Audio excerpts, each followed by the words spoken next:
அனைவருக்கும் வணக்கம். நான் உங்கள் பொன்வேல் பாண்டியன். இந்த பதிவில் நாம சென்சஸ் தொடர்பாக பார்க்கலாம். இந்தியாவில் முதல் முறையாக அந்த சென்சஸ் என்று அழைக்கப்படும் மக்கள் தொகை கணக்கெடுப்பு நடத்தப்பட்ட ஆண்டு 1872. யாரோட பீரியட்ல அப்படின்னா லார்ட் மேயோ. சரிங்களா?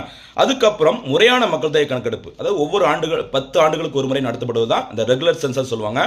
அந்த முறையான மக்கள் தொகை கணக்கெடுப்பு 1881 ரிப்பன் பிரபு காலத்தில் நடத்தப்பட்டது. சரி, ஃபர்ஸ்ட் மேயோ, அடுத்து ரிப்பன். ஃபர்ஸ்ட் 2 லெட்டர் சேர்த்துக்கோங்க, MR.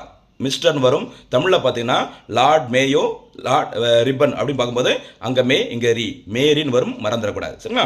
அதுக்கப்புறமாக கடைசியாக இந்தியாவில் மக்கள் தொகை கணக்கெடுப்பு நடத்தப்பட்ட ஆண்டு 2011 நடத்தியிருந்தாங்க. ஓகேவா? அந்த 2011 ஆண்டில் நடத்தப்பட்ட மக்கள் தொகை கணக்கெடுப்பு 15வது மக்கள் தொகை கணக்கெடுப்பு ஆகும். அந்த 15வது மக்கள் தொகை கணக்கெடுப்பில் சமூக பொருளாதார ரீதியான அந்த தரவுகள் சேகரிக்கப்பட்டது.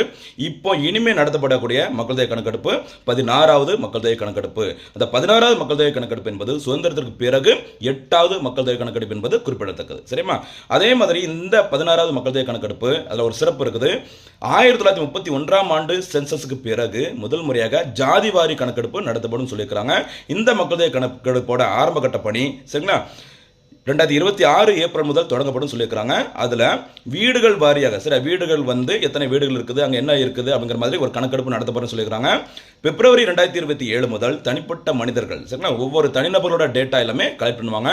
அதே மாதிரி மொபைல் செயலிகள் மூலமாக முதல் முறையாக அந்த மக்கள் தொடர்பான அந்த கணக்கெடுப்பை நாங்கள் நடத்த போகிறோம் அப்படிங்கிற மாதிரி அறிவிச்சுக்கிறாங்க என்பது ஒரு குறிப்பிடத்தக்க செய்தி. அதே மாதிரி 1921 ஆண்டினை மக்கள் தொகை பெருவெடிப்பு காலம் சொல்லுவாங்க.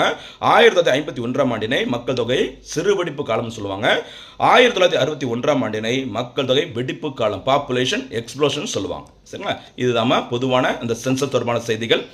இந்த பதிவிற்கான கேள்வி: இந்தியாவில் முதல் முறையாக மக்கள் தொகை கணக்கெடுப்பு எப்போது, யாருடைய காலத்தில் நடத்தப்பட்டது?